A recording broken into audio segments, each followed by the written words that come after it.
Welcome to the BS Show. Are you ready to shoot the... The BS Show would like to thank their sponsors. Jack Cameron, accredited mortgage professional. Jack can show you the way home. Graco Impact Sports, providing top-quality combat sport equipment tested and used by all levels of athletes. Dominate your world. RepoSales.ca, specializing in vehicle and equipment recovery, liquidation, and sales. Hemmings House Pictures, the global movement media makers, helping tell your brand story to the world and accelerate the momentum of your movement. Farmbox Films, capturing stories the way you want to remember them. Hello, everyone, and welcome to the BS Show, the BS Show that I've been waiting for quite a while now. The BS Show gone all girl. Well, other than Skippy. But what can you do, right? He's been embracing his female side, I do believe. So, Courtney Pratt is here with me. How are you? Hi, guys. Thanks for having me. I'm excited.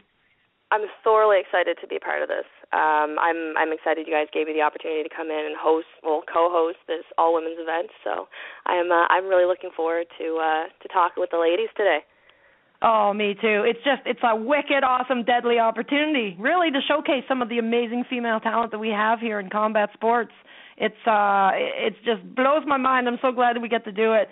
So, and we have from the MMA side of things, we have Amanda Charlene Ryan and Kirsty Krass, and they'll be fighting May 30th on the Elite card, the first one in St. John, and that's where Amanda's from, so it's her home. She's a hometown girl, which is very exciting for her. So that's at the Lord Beaverbrook Rink in St. John, and you can get tickets. They're available now at www.ticketpro.ca or at Heroes Beacon, 25 Charlotte Street, St. John, New Brunswick. And then we have our very special BJJ guest, who is right now in New York City, Christine Fader. So she just competed in the IBJJF New York, and she is off to the IBJJF Boston on Saturday. That's right from Courtney Pratt. That's true, right, Courtney?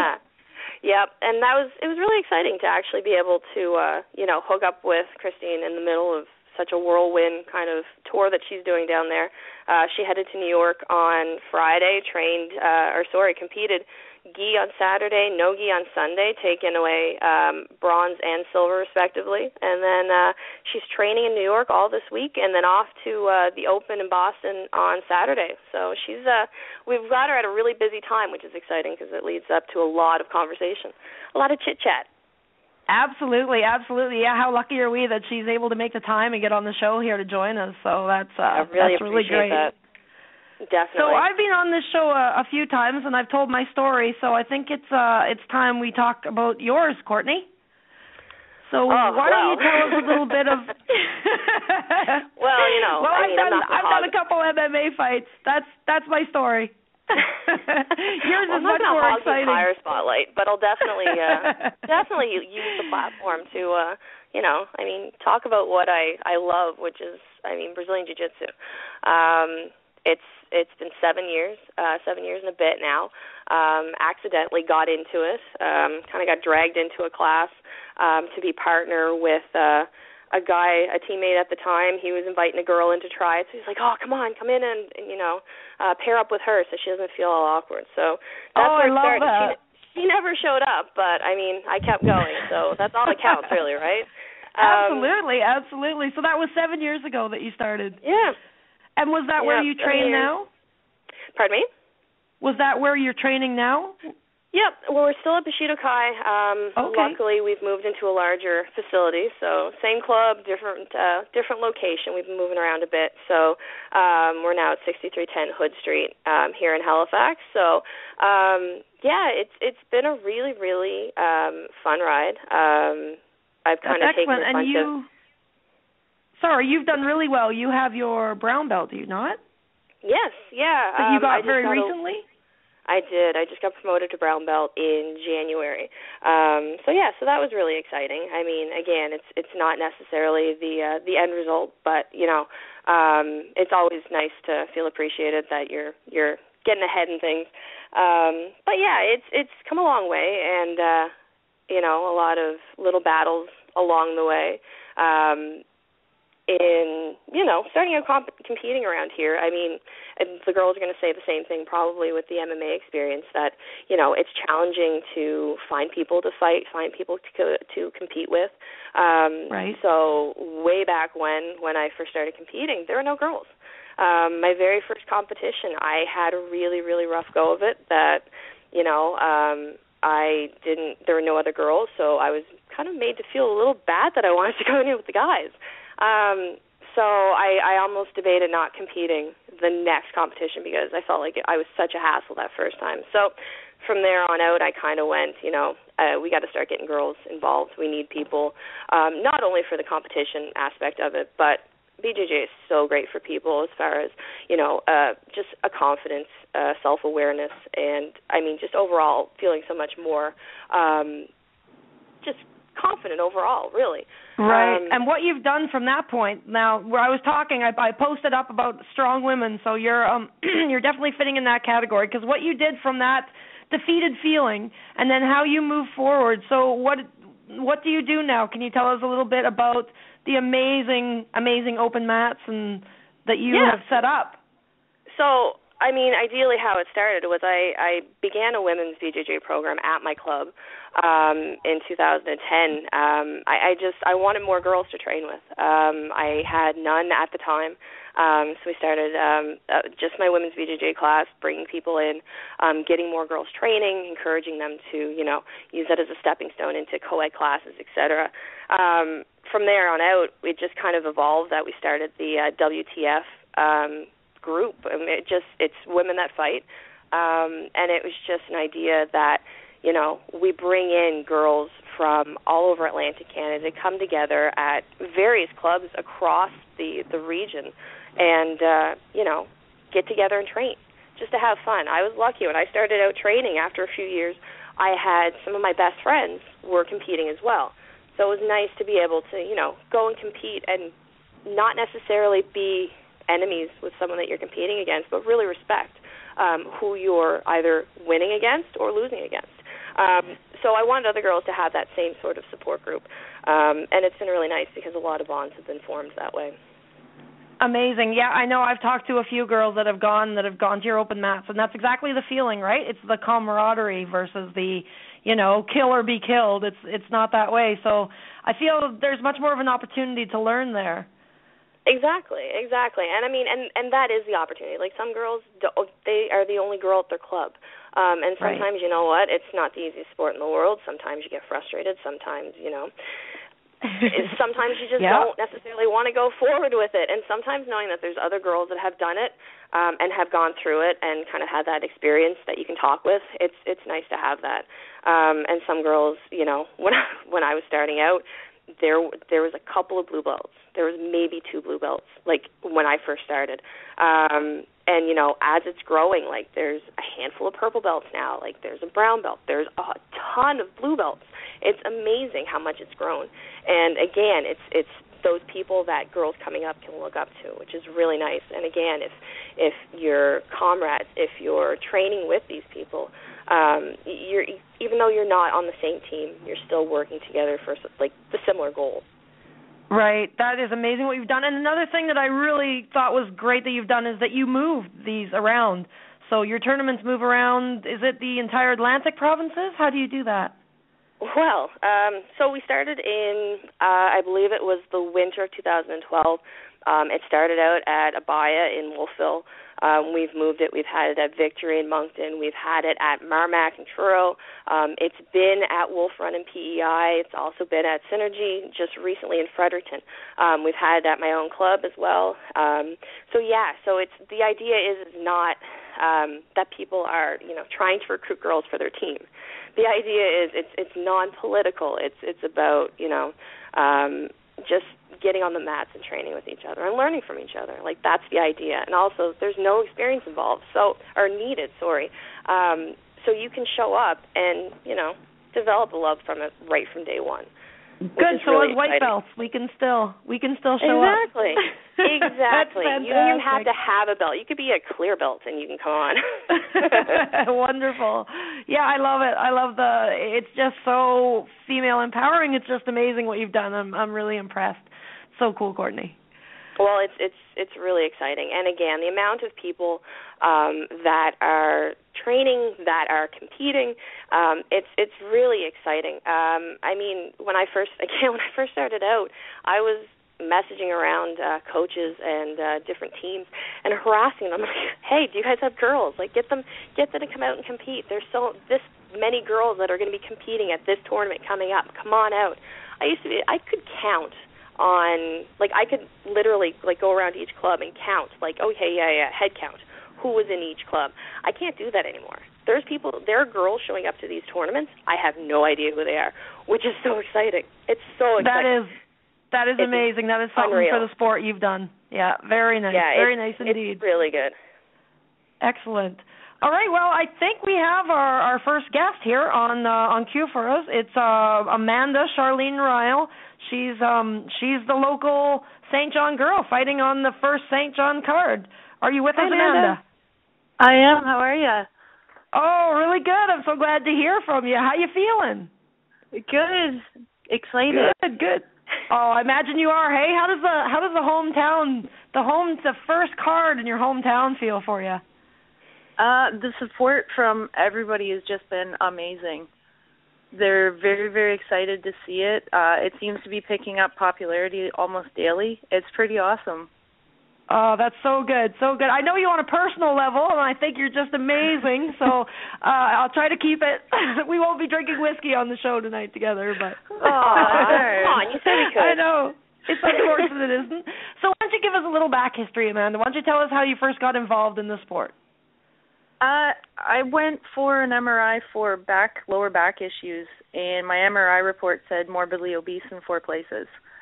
So I had to do something, and I tried a few different things. Yoga wasn't really my thing. I hated the gym.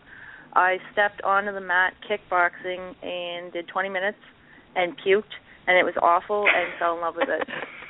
Awesome. And that was with I know with that Britt? feeling.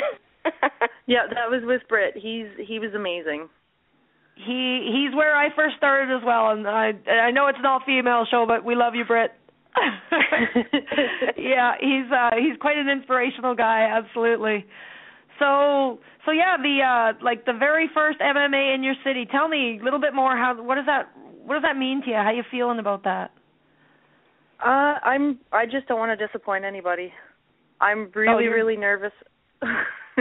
To be able to fight at home is great because a lot of people. I had a great support crowd come up to my Moncton fight, but the support that I'm having right in the city to be in front of everybody and to show them what I do and and show them how it's done.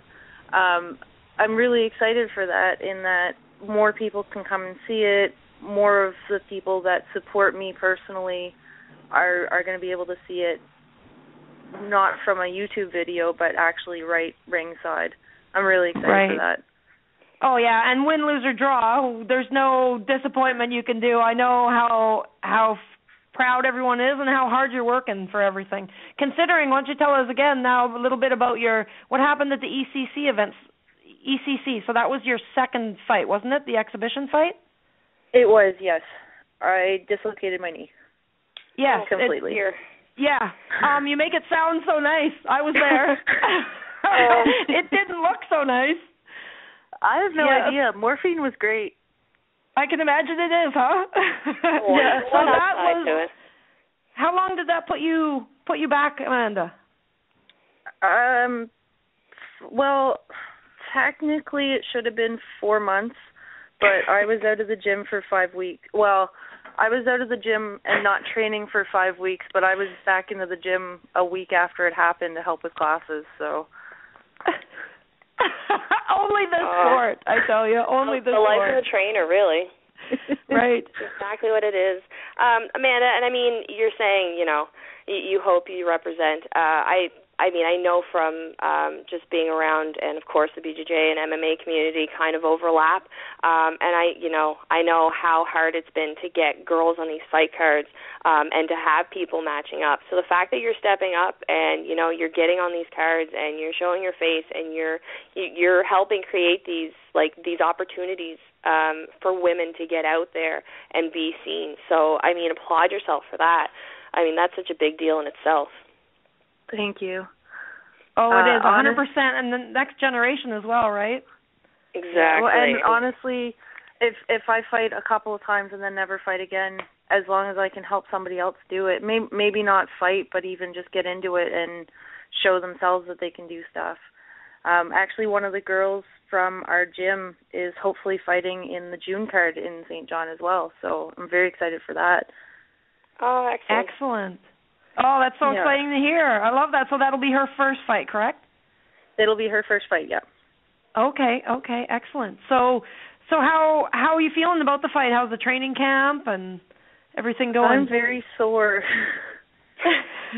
And I'm very hungry. Of course. How much are you cutting? I have to cut an additional about 10, 15 pounds. Oh, so dear. from the start, I cut about 25 to start with. Oh, it's never fun, hey? And especially for the people that surround us, I find it's really never fun for them. I'm very lucky to have the support that I do. I also just started an amazing new job, and I now have access to fresh organic food all the time, so clean eating's become very, very easy for me. Beautiful. That definitely helps things out. Yeah, that's nice. So what kind of influence have you been to the other females in the sport? Now, I think don't sell yourself short here, because I know you're teaching, and so what do you think? I have probably 25 girls that come through my kickboxing class on a regular basis. I'm not going to mention her name because she doesn't like the attention, but I have a girl right now. She started with us at about 340 pounds, and she just hit the 200 marks, and I'm so proud of her for that. 340 to 200. She just 290 something. Amazing. Wow. Amazing. Yeah, and she, that in itself, wow. Yeah, I've seen it change girls' lives. Just the confidence boost and the ability to go someplace that, they're just accepted for who they are. There's nothing, you come in, you work hard, and you go home, and whatever you put into it's whatever you put into it. But that is so fantastic. I know being there, too, when I was at Okuden, there was not numbers in girls. There was maybe a couple girls that were there.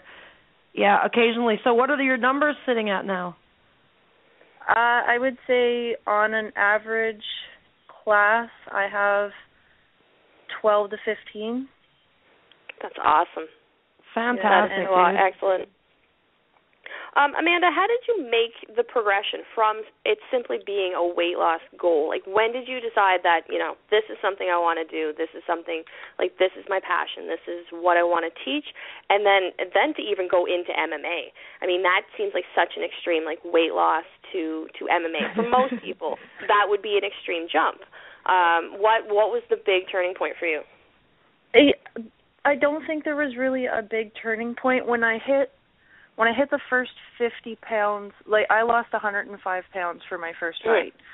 And when I hit the first 50-pound weight loss goal, that was my goal. I was 50 pounds, I'm going to be good.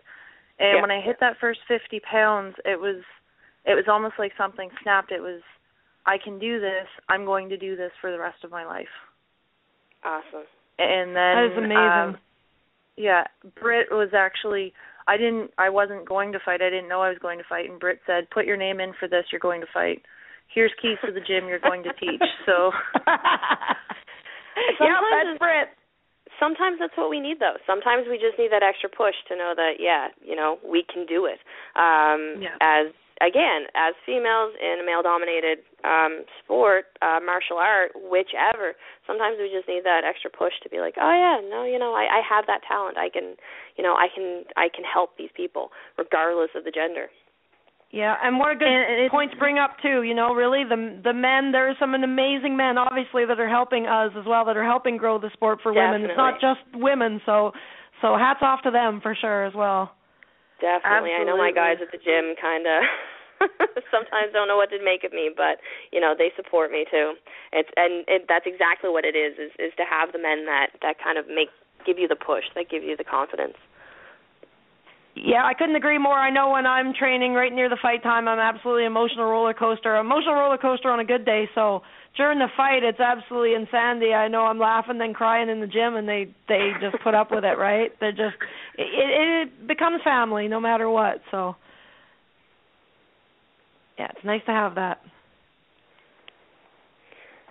So Amanda, how long has your training been going? Like, when did you start? When did you start on the weight loss journey? 3 years ago. Yeah? That's not very long. No. You got pretty intense pretty quick. 14 months was my first fight. Okay, and that was a great fight too. Now that was the elite card, was it? No, that was for my first fight was Extreme Kickboxing in Moncton. Okay. It was Jamie Dion and Steve Williams, yeah.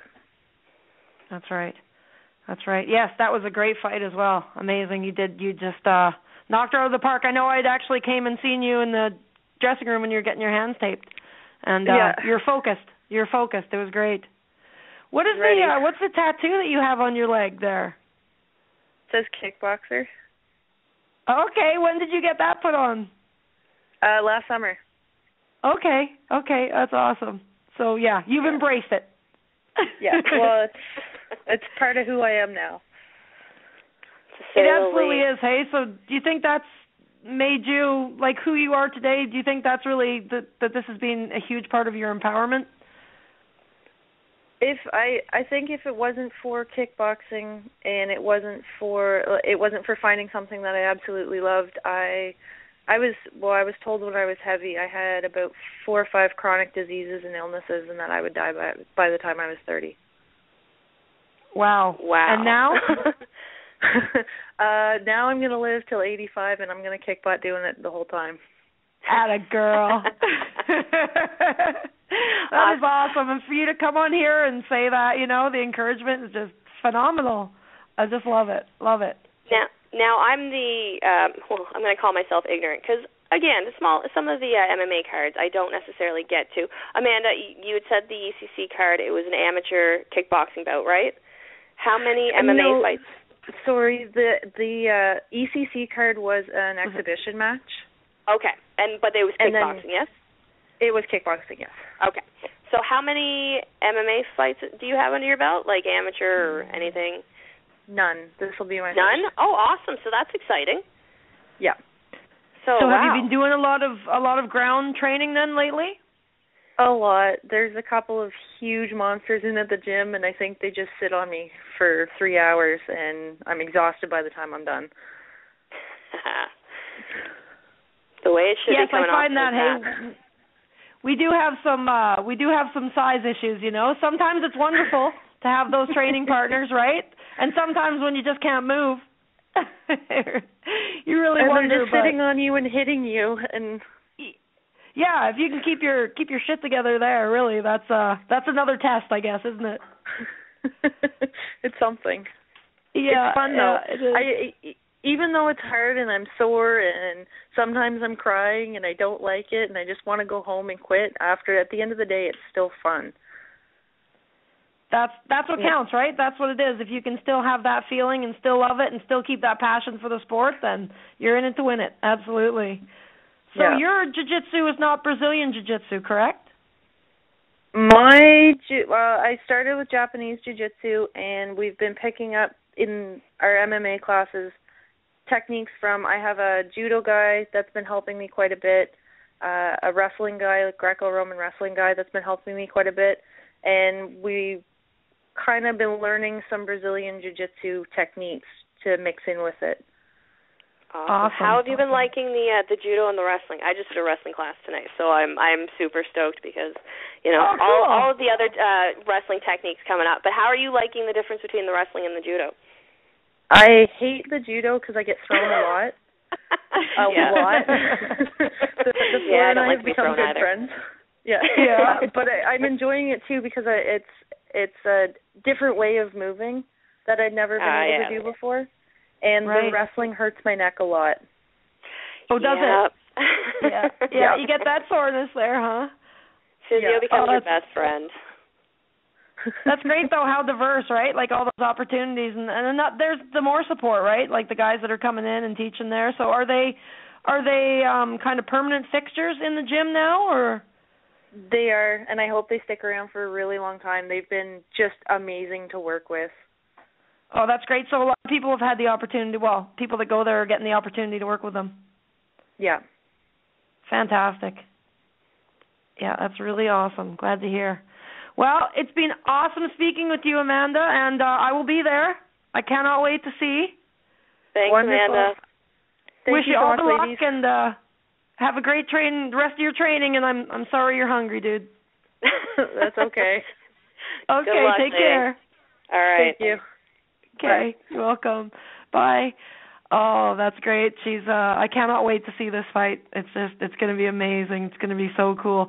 I just want to give a quick shout out to our sponsors one more time. Without them, we would not have the opportunity to have this amazing show going on tonight. Acadian Fish and Chips, Agro Photography, Hemmings House Pictures, Farm Box Films. We have Draco Impact Sports, Wilson's Titanium Products, Repo Sales, and Jack Cameron. So thank you all, and we are currently looking for sponsors for Season 2 as well. So if there's any companies out there that want to help us, just go ahead and contact Boyd Sharpe or myself or even Skippy. We'll be able to get you set up. Keep us going. All right, yes, absolutely. I know there's a lot of exciting things in store for Season 2, so do it. Do the right thing. You know you want to keep this going. All right, so shall we move on to our next guest? I think you know her quite well. We have gotten the chance to train quite a bit lately. Oh, that's awesome. That's awesome. So we have Kirsty Cass. She's coming on now, and she is training out of PEI. Are you there, Kirsty? I believe I am. Hi, Amy. How are you? Oh, good. Good to hear you. How you feeling tonight? Not too bad. I caught the last little bit about the wrestling and judo, and I had to laugh. I just came out of wrestling class myself. Oh, really? Yay, wrestling fans. Oh, that's awesome. How's your neck? Hi, Courtney. How are you? Hi, Kirsty. My neck is good. Good. Okay, good. So what do you find in the classes? Are you finding more of a favorite, or are you enjoying the variety? Well, to be honest with you, I've been going to the wrestling classes for quite a while. I basically, since I started getting into MMA, I started with Matt McGrath, and essentially, if you train with Matt, you're going to do wrestling whether you like it or not. I find wrestling is, basically, I mean, it's all part of grappling, and if you can't get wrestling is the point where you control the fight, right? I mean, if you can wrestle, you control where the fight goes. If you are the stronger wrestler, you know what I mean? And if you have good defensive wrestling, you have good offensive wrestling, you have a whole world opens up to you. So much as I don't love wrestling, I acknowledge it's important. So I spend a lot of time drilling wrestling. Oh, that's good. Well, at least you know, right? You know what you got to do, and we don't always enjoy some of the things as much what we got to do. So why don't you take us back a little bit here, and let's go from where you first started off, if you don't mind. Give us a little backstory. All right. Well, I started martial arts in a form of karate called Kyokushin Karate, and I started that like 2003, and I just fell head over heels in love with karate. I just loved it, and I started training a lot, and I started competing. And then I started in Montreal, and then I moved to Halifax. And then basically when I went back to PEI for a job, I trained in Moncton for a while in Kyokushin, but it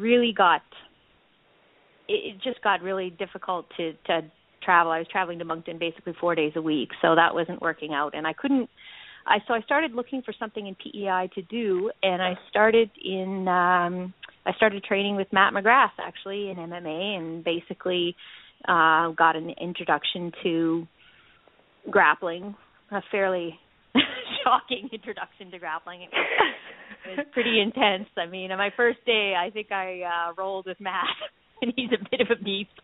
But I really enjoyed it. And then when Paul Abel moved to PEI, he was a black belt in Brazilian Jiu-Jitsu. I started basically formally training in Brazilian Jiu-Jitsu and kind of took a more systematic approach to MMA. I always knew from 2011 on, I knew I really wanted to try a fight, but I had to build up some pretty key skills. And that's about it. So I've been training with Paul Abel since 2011 and building up my skills in submission grappling and my skills in Muay Thai. And, Right, so you're doing now a combination basically of jiu-jitsu, wrestling, Muay Thai, and are you doing any judo or karate anymore? Or? No, I stepped away from the Kyokushin because the big thing with Kyokushin is there's no punches to the face, so the distances are really different. So yes, I took my boys to it. I found it difficult to not want to punch people in the face. Yeah, it's hard not to. Like once you get in the habit, it really is. Face, you're like, no, why can't I hit you in the face? But that was So I kind of do. We basically do a lot. We do separate. We have separate jiu-jitsu classes. We have separate wrestling classes. We have separate Muay Thai classes. But we also have classes where we integrate everything. Because, all right, so more of like the MMA style then. Yeah, we have team training and where we focus a lot more on kind of those in between moments and those transitions from striking to the takedowns and from takedowns to the groundwork and back up again and all that kind of thing. So we kind of do a combination of all that. Right, excellent. So now I know you've had a little bit of you've had a couple fights lined up, or is it one? I've had there was a. Go ahead, sorry. Oh no, go. Yeah, I can hear you. Basically, what happened with that fight is I had an MMA fight lined up, and then unfortunately, the poor girl, she tore her calf muscle 3 weeks before the fight, so that got canceled. They found me a Muay Thai opponent, and I was like, well, it's last minute. It was a pretty big transition, so then we got to a Muay Thai, and then literally I had my hands wrapped. I was putting the gloves on. I was just finishing up my warm-up. I was about to walk into the ring, and then it turns out that her medicals weren't completed. That must be heartbreaking. Oh man, that's unbelievable. I know with my first fight, I think it was the fourth opponent finally that they got, but they got someone for me. Like I was very, very fortunate, but just those ups and downs when you're training so hard and trying to cut weight and trying not to cry all the time. I know. Yeah. Wow, I'm glad I don't do MMA. I couldn't deal with the weight cut. Yeah, that's a killer one right there. It really is. Although this one was a pretty good experience in that because I was able to I did the whole weight cut. I did everything. It was a very good. I did the full training camp. So the only thing I didn't get to do was the actual fight, which was more of a letdown than anything else. Right. It was pretty funny.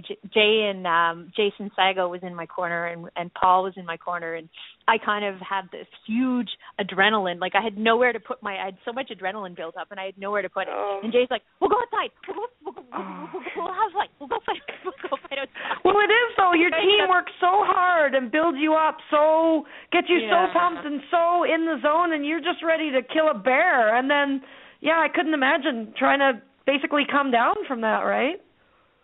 Yeah, I think we went and ate cake.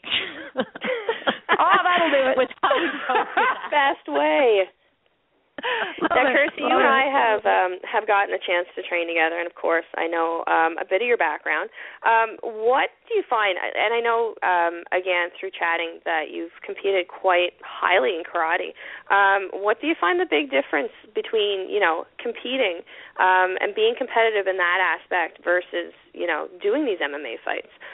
What do you find is the biggest difference in preparation?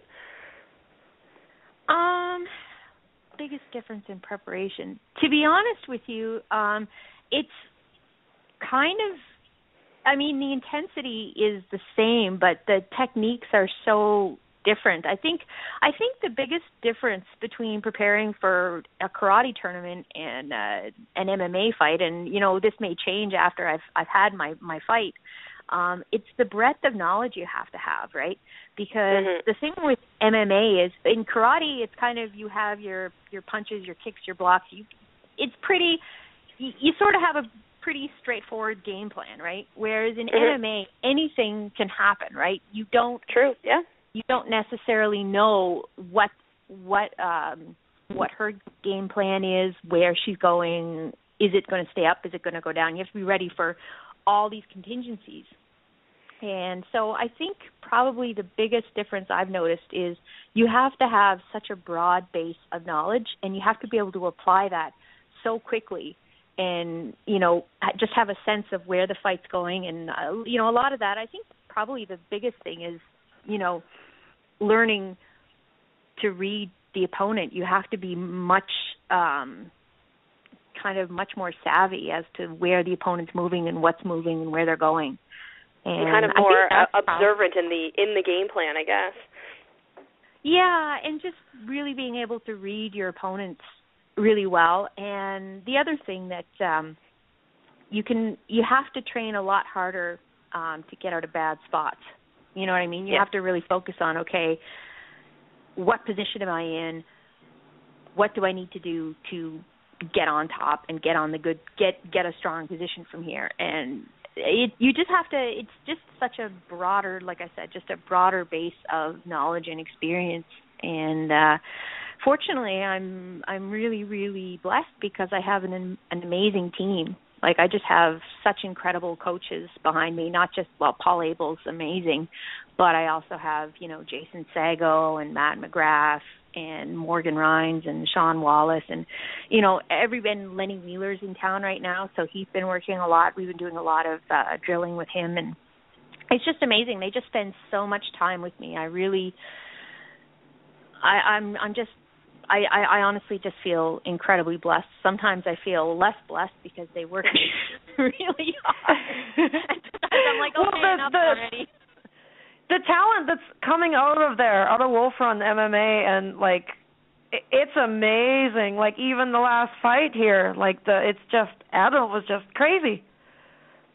Yeah, I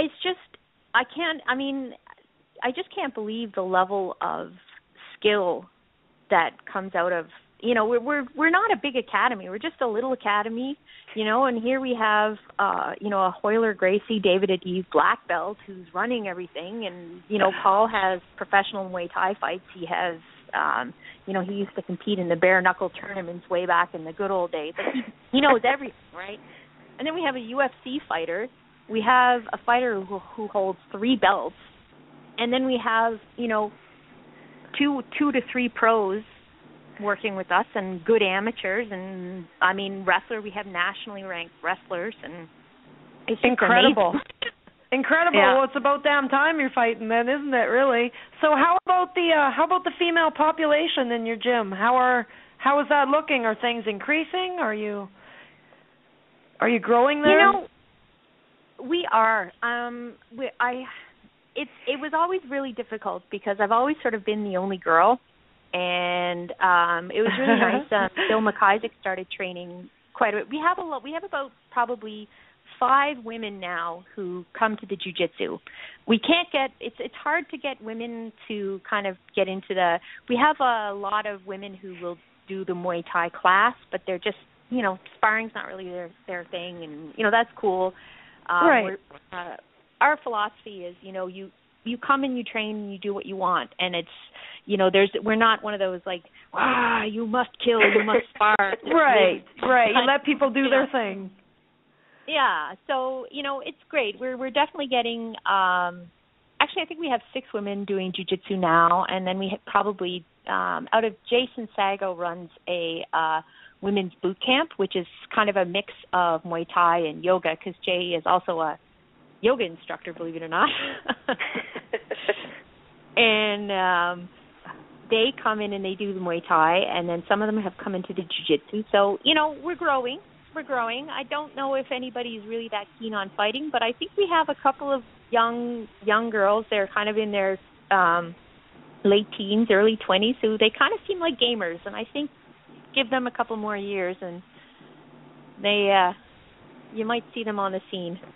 Nice. Well, you have to be pretty proud of yourself there too. Obviously, I mean, you got to be a big influence, Kirsty. And when they see you in the cage there, I think taking that back to your gym and the experience you'll be able to share with them. It's just very impressive. I love that. I love the growth of the MMA, because it's great to see.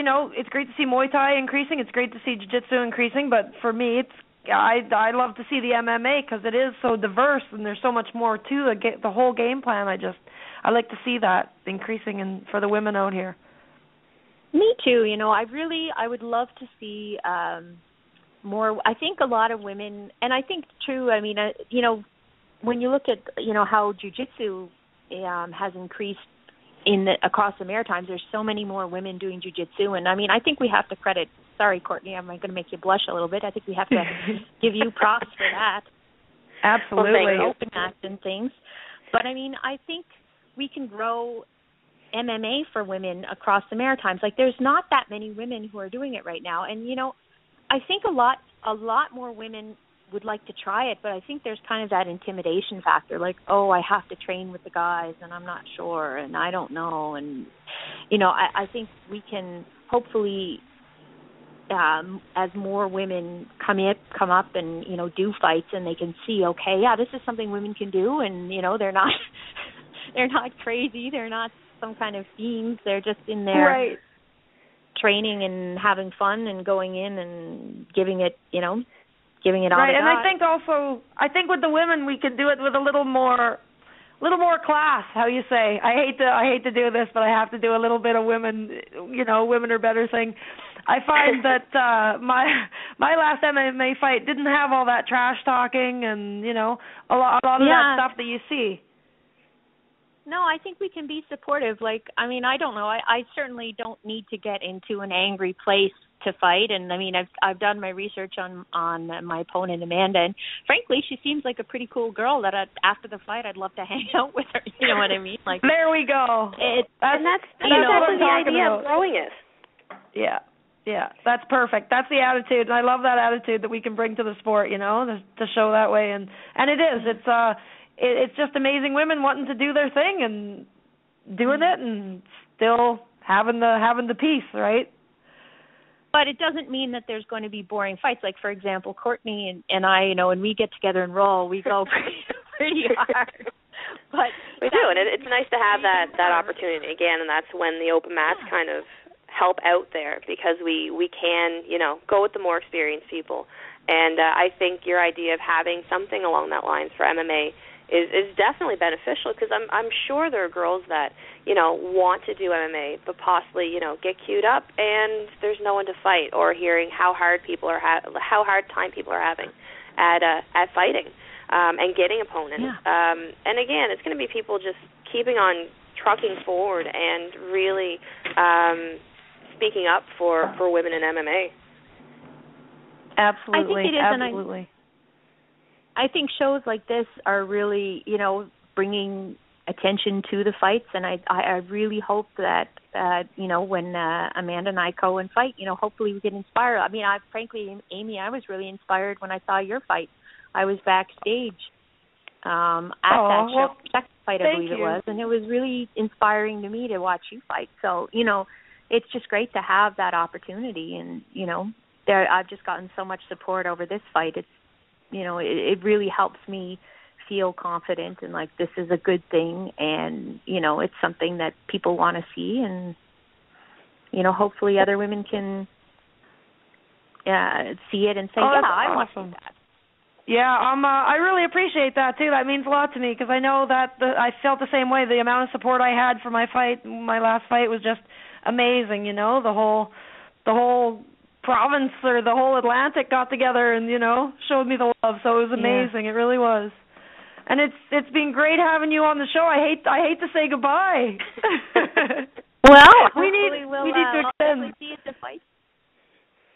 Absolutely, definitely. I cannot wait, and all the best, and all the best with your training camp. And if you keep in touch with us too, we'll keep track of you and hopefully have you on again. Good luck, Kirsty. It's good talking to you.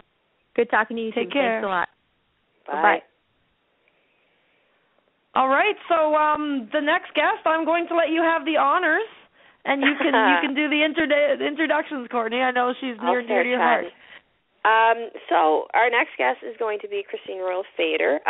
We're lucky enough to track her down in New York following the IBJJF New York Open, where she did extremely well. I won't talk too much about that. I'll let her tell us all about her experience. Christine, are you there? Hi. Hi, Christine. Hi, Christine. I know we called you earlier, so we're glad to talk to you on time now. Yeah. Welcome to the show. Here. So tell us about it. You're in New York right now. Tell us how the tournament went. We know you did no-gi and gi on Saturday and Sunday, so tell us how you did. Okay. I have to say it was pretty overwhelming being here. A lot of superstars are in town, so you look around and, Marcelo Garcia's there coaching and, some of the big names from the big gyms. Emily Kwok's there, Valerie Worthington, people who I look up to. So it's a little nerve-wracking. I was pretty nervous. There was 11 people in my division, and I ended up coming third. I actually met Sarah the Bully Smith, who's my opponent in Submission Series Pro coming up. We had a little. That would be one of my next questions. Yeah, she did submit me. She got me in the end, but I managed to get a takedown. She ended up sweeping and submitting. So we had a pretty good match. I knew that whoever got on top was probably going to win. We both have good top games, so that was that. But it's a good learning experience. So I got the bronze, so I was happy with that. And then congratulations! Thank you. On Sunday, it was no-gi, and no-gi is not something that I actually really do a whole lot of. I kind of like it because it's really slippy and fun, but training with guys a lot of times, I find no-gi is really weight-dependent, and if you're the smaller person on the mat all the time, it's a really risk for injury. So I don't do a lot of no-gi, but I ended up getting the silver in that and fought three really tough girls. The final match was a battle. It was awesome. I was so happy to be on the bottom, get to play my guard game, go for a few submission attempts, but I lost in the end. And but I was still really happy. When you do a match and you lose, but you're still like, wow, put on a good show. Really happy with how you did. Yeah. That's awesome. So that was good. Yeah. And today I did 3 classes at Marcelo Garcia's gym, and really got to witness. Yeah, I got to witness the rest of the brown belts. The black belts. Get their black belts. So, oh, my goodness. Sounds like Courtney's got a bit of jealousy there. This is going to totally get into, the girls' gossip on the mat. So you got to see the big, just to bring up to speed, Amy, Marcelo Garcia is a huge, huge gym in New York. Marcelo is absolutely amazing, has a lot of famous black belts under him. And today he had 3 of his brown belt dream team graded to black belts, which is pretty crazy. And you got to witness that, Christine. I did, and the speech he gave was just so emotional, and everybody in the room was tearing up. And, I'm not part of his team, but I still felt that emotion because anyone who puts any time into training combat sports, martial arts, and especially Brazilian Jiu-Jitsu, you just know the hours and time that you spend putting into any belt, any stripe, anything that you do, and just to see these guys get their black belts, it was amazing. That's such a cool experience. I'm pretty inspired. Wow. Yeah. Wow. That alone, not even the fact that you were training there, but the fact that you got to witness such a cool experience. That's amazing. Yeah, it was. And really he was talking about growing the sport. I'm sure the speech will be online, but just he's so passionate about people doing jiu-jitsu and just how awesome of a sport it is, and really he preaches the whole jiu-jitsu is for everybody, and I truly believe in that too. You know, it is for everybody. I love it. Well, and that's a really cool lead-in because you are an esthetician by trade, right? Your business is making people beautiful. Hard to picture you on the mats. Give us your background. Like, how did you kind of fall into martial arts? Well, I was dating a guy, and I was always into sports, athletics, doing weights and running, and I just didn't really have anything that I was focused on. But I like goals and I like doing things. And he said to me, "You should really try out Muay Thai." So I tried Muay Thai for a bit, and I would always see guys on the mats during Muay Thai grappling and doing jiu-jitsu. And a girl, Laura McIsaac, who's a blue belt, she invited me to do a women's class at the club I was at. And I did, and that was just kind of how I fell into it. I didn't know anything about jiu-jitsu. I didn't know there was a stand-up portion to it.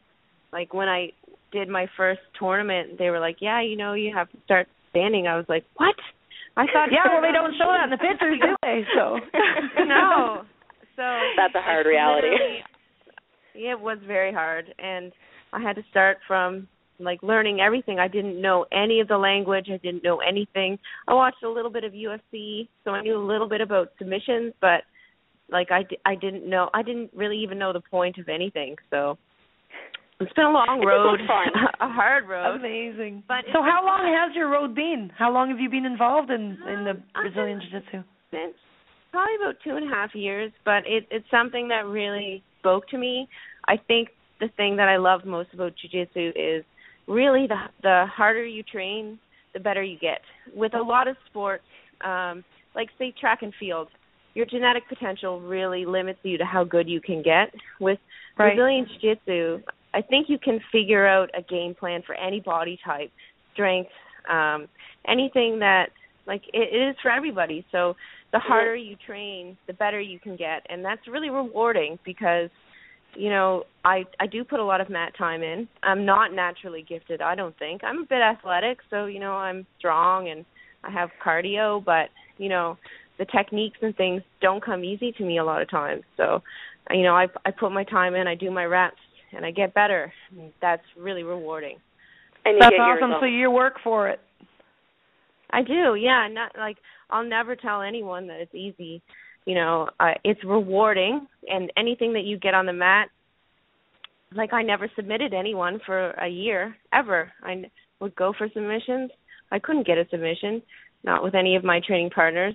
And I feel like, you know, a lot of people would give up at that point, but for some reason I just kept trying, and eventually one day you pass a guard and you're like, "Oh my God, I've never been here before." But it is a big day, isn't it? Small goals. Yeah. Stubborn. There's something for stubborn. Hey, it might not be the most rewarded trait, but there's something for it. So, Christine, you went from obviously training and, you know, not knowing much about BJJ to hopping into it, to now, you know, going to New York to the Open, going to Boston next week. You competed at the Abu Dhabi Trials last year and did really well. How, I mean, competition, like what drew you into competing? Was it part of your goal, part of, you know, proving that to yourself? Yeah, in the beginning, I think I like competing. I think originally I wanted to do MMA, and then just opportunities never came my way for training, and I was getting frustrated with sort of lack of forward movement in that direction. And with jiu-jitsu, there's always tournaments, there's always things that you can do, and I just kept focusing on that. And I just think I like the goals. I like setting it, and it's not necessarily about winning. It's those small little things. My very first tournament, I came fourth, and, you know, it was a good learning experience, but it's what you do after those losses and things that sets you apart. I mean, winning, it's a nice feeling, but you don't necessarily learn as much as you do when you lose. So like losing this weekend is so great because I know what I need to work on. It's true. It's working. First, I find it's working on being a good loser, but after that, I find that yes, there is a lot to learn from a loss more than a win. Yeah, and I think too. Nobody likes to lose, but going to New York, I was pretty intimidated. This is where the big boys and big girls come to play, and I'm 34, so I could compete masters, but I chose to compete adult with the youngins, and because I think that I can be competitive with them. And really, they're just people. That's what it comes down to. We're all just people. We're all humans. They're just blue belts. They're like any other blue belt in your club. It's you can psych yourself out. So going there, really, I've had just as tough matches with girls in Nova Scotia. So I think that and I know the guys have said this before, but the level of jiu-jitsu that we have in Nova Scotia, we should be and the Maritimes, the Brunswick, PEI, even Cape Breton, we should be proud of because we can compete with the big boys and girls. Most definitely. So how do you think about that? What do you think about the sport growing here in the Maritimes? How have you seen it for women since you've started the 2.5 years ago?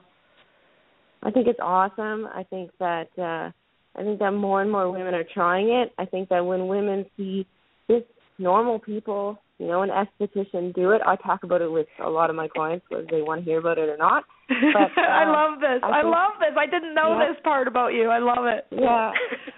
I think that they're interested.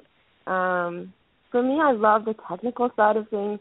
I'm not an emotional fighter. Like, I try not to be emotional when I go into it.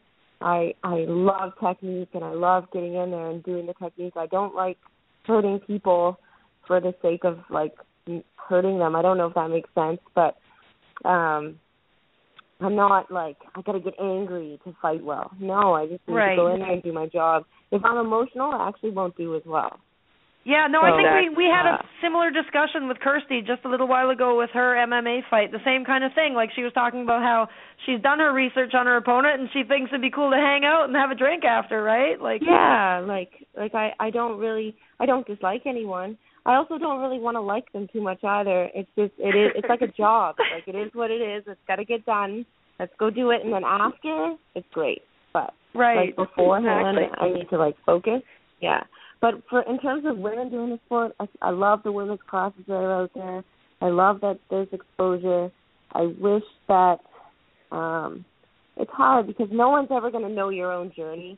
I sometimes wish that the guys I trained with would know what it was like to be me, to be one of the smaller people in the class, to be muscled around, to be tapping out to things that, if someone was my own size, they probably wouldn't get on me. Really, I understand exactly. Sometimes when they're lying on you and you can't breathe, it just doesn't seem fair, right? When you're with a heavyweight, because but it's all experience, I guess. It is, or you roll with that spazzy white belt and he tries to choke you in your guard, and you're just like, if I had 30 more pounds, I would armbar you right now because you're giving me your arm, but I can't because you're 200 pounds. Exactly. You're so heavy, I can't move my hips to get around to armbar you, but at the same time, if you can just let that go, and with your ego, and just let it go, just tap, start over, Yeah, I just try to learn from it all again, right? So, and that's why it is so much about growth. It's about learning to let go. Like you said, it's about discovering who you are and just not letting anger, not letting frustration get the better of you during those roles. Yeah, and just staying calm, and that's honestly really jiu-jitsu. It is calming because if you can withstand a 220-pound guy on top of you trying to choke you in mount, you can do anything. Really, you can do anything. It is amazing. I know there's a girl at Victory here in Moncton that I've spoken to a few times, and when she first started, she was hugely claustrophobic. Now, that's a big jump to be hugely claustrophobic and to go into jiu-jitsu with heavyweight guys. But she took that massive step forward, which is incredible, and she said she's almost completely overcome it, or she has. She's amazing at the sport now. So, I mean, it's that first initial step, and, it's just getting the women to know that they just got to get past that I know there's another lady too at Victory again, right?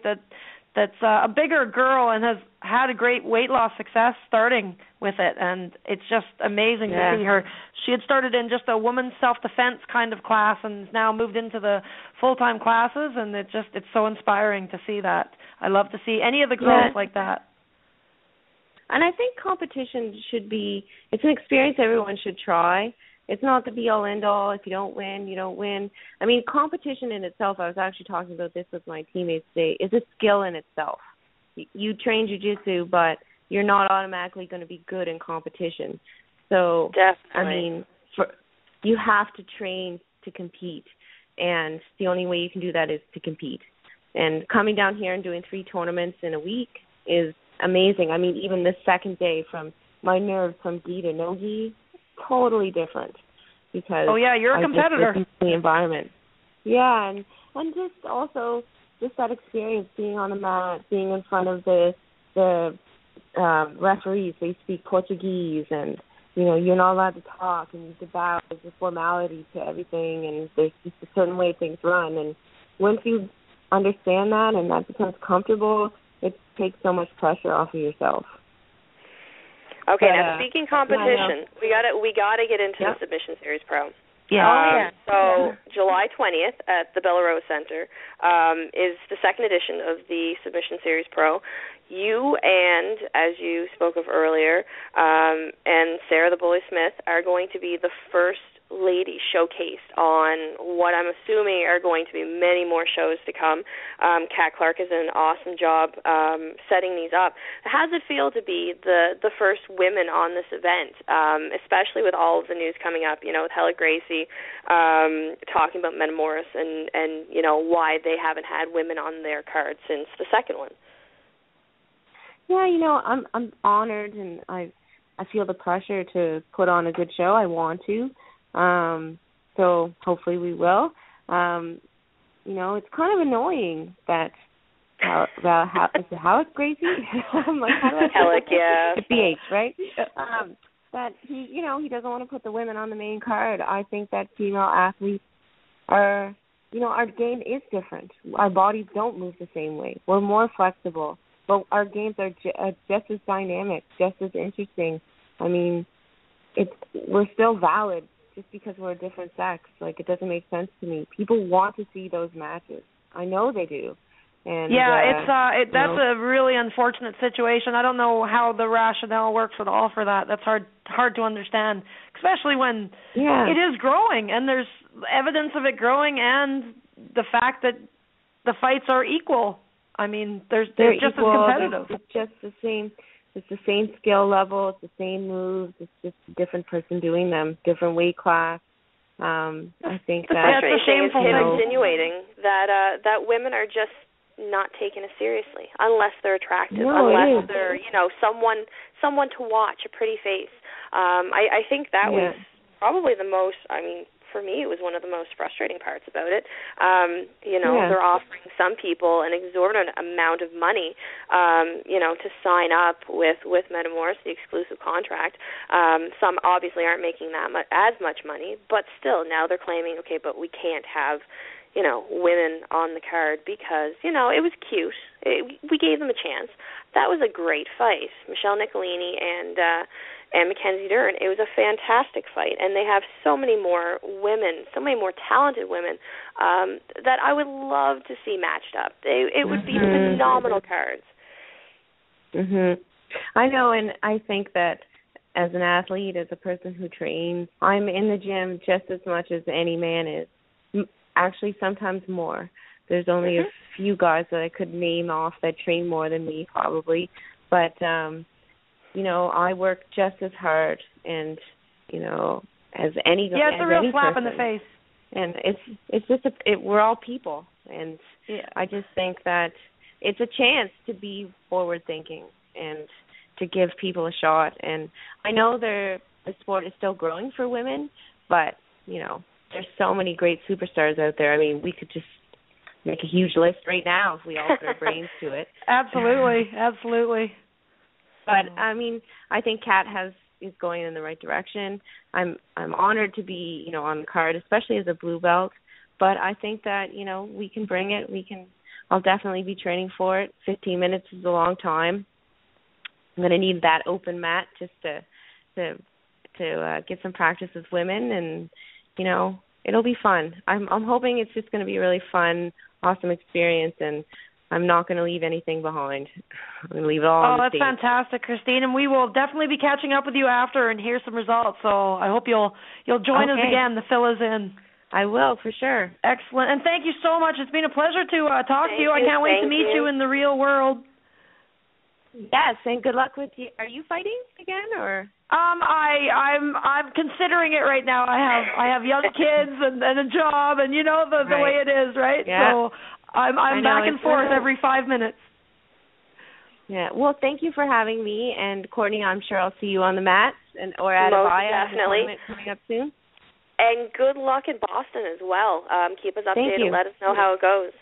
Yes, please. I will. Thank you so much. Have a great night. Okay, ladies. See ya. Take care. Okay, bye. Okay. Bye. Oh, she's amazing, hey? Great talks. Great talks. I love talking to her. She's just so involved and just so calm and collected about it all too, and cool, modest. laid back. Yeah, amazing. That was awesome to speak with her. What a great show we had, huh? I think so. I think they so talk too. about not having any women in martial arts. My goodness.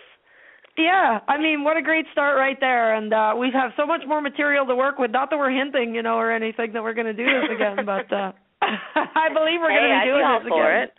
Oh, awesome. Well, I want to do one more thanks. Oh, perfect. I love you. This is great. I just want to thank our sponsors one more time, because without them, we just wouldn't have this opportunity. We have Acadian Fish and Chips, Agro Photography, Hemmings House Pictures, Farm Fox Films, Draco Impact Sports, Wilson's Titanium Products, Repo Sales, and Jack Cameron. And if you want to get to be a sponsor and help us out for our Season 2, Boyd Sharpe is the man to contact. And what a show. Here's to strong women. May we know them, may we be them, may we raise them. Oh, hell yeah. Yay. Spread the word. Absolutely. Have a great night, everybody. Take care. Guys. Welcome to the BS Show. Are you ready to shoot the... The BS Show would like to thank their sponsors.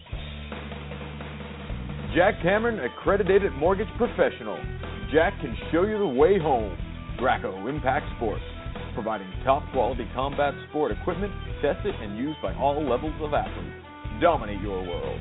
RepoSales.ca, specializing in vehicle and equipment recovery, liquidation, and sales.